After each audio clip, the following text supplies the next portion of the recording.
Assalamualaikum warahmatullahi wabarakatuh. Salam sejahtera dan salam damai bagi kita semua. Kali ini Media Pahlawan akan membahas salah satu pahlawan nasional kita yang bernama Iswahyudi. Semoga dengan menonton dan mendengarkan video ini dapat menambah wawasan dan pengetahuan kita semua, terutama bagi para adik-adik yang masih duduk di bangku sekolah. Selamat menyimak. Dan jangan lupa klik tombol subscribe, like, share dan komen. Terima kasih.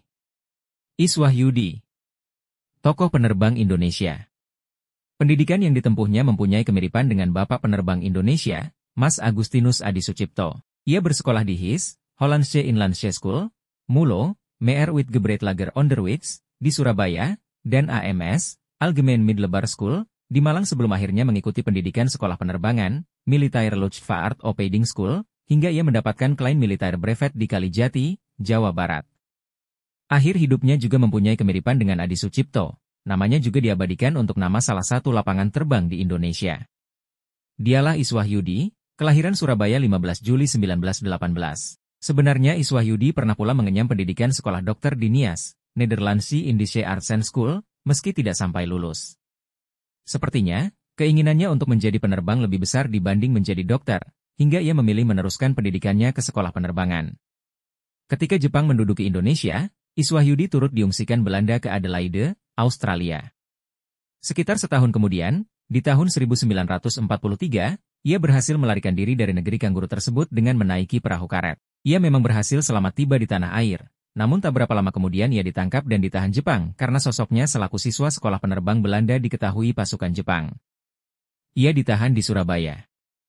Beberapa saat kemudian ia dibebaskan bahkan diangkat menjadi pegawai Kota Praja Surabaya. Ketika Indonesia diproklamasikan kemerdekaannya, Iswahyudi bersama para pemuda pejuang lainnya ikut serta dalam pengambil alihan kantor-kantor pemerintah dari tangan Jepang. Ketika itu ia memimpin sekelompok pemuda pejuang menyerbu kantor jawatan kereta api. Mereka menurunkan bendera Jepang di kantor tersebut kemudian menaikkan bendera merah putih. Pada Desember 1945, Iswahyudi bergabung dengan TKR, Tentara Keamanan Rakyat, jawatan penerbangan yang dipimpin Adi Sucipto di Yogyakarta.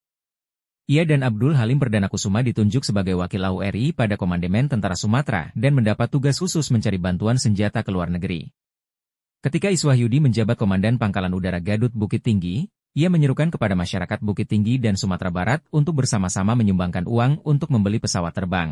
Secara gotong royong, masyarakat Bukit Tinggi, Sumatera Barat, mengumpulkan harta benda mereka hingga akhirnya sebuah pesawat terbang jenis Afro Anson berhasil dibeli.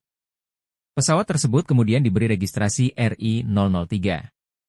Dengan pesawat terbang itulah ia dan Abdul Halim Perdana Kusuma berangkat menuju Thailand untuk mendapatkan senjata. Ia dan Abdul Halim Perdana Kusuma berhasil selamat sampai di Thailand, namun sepulangnya mereka dari menjalankan tugas negara tersebut, pesawat yang mereka kemudikan mengalami kecelakaan di Tanjung Hantu, Malaysia.